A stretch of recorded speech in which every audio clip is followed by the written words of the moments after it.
4 তারিখ ভোর 6টায় ঘুম থেকে উঠে চলে গেলাম কাউন্টারে। সেখান থেকে টিকিট কেটে রওনা দিলাম লক্ষ্মীপুরের উদ্দেশ্যে।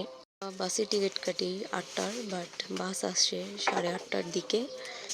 দুপুর 1টার আগে বাস পৌঁছায় কুমিল্লায়, যেখানে আধা ঘন্টার একটা ব্রেক দেওয়া হয় সকলের নাস্তার জন্য। তো আমরা কুমিল্লা রেস্টুরেন্টে নেমে সামান্য নাস্তা করি।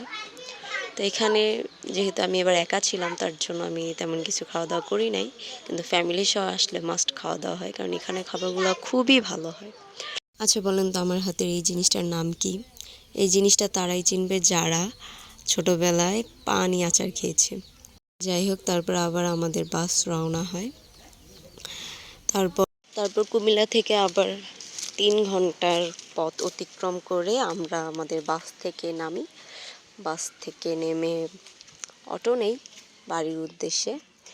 তো অটোতে 20 মিনিটসের মধ্যে আমরা বাসায় চলে আসি। ভিডিওটা যদি ভালো লেগে থাকে তাহলে ফলো, লাইক, শেয়ার করবেন, আর কমেন্টে জানাবেন আপনাদের নানুর বাড়ি কোন জেলাতে। ভিডিওটা ধৈর্য সহকারে দেখার জন্য ধন্যবাদ।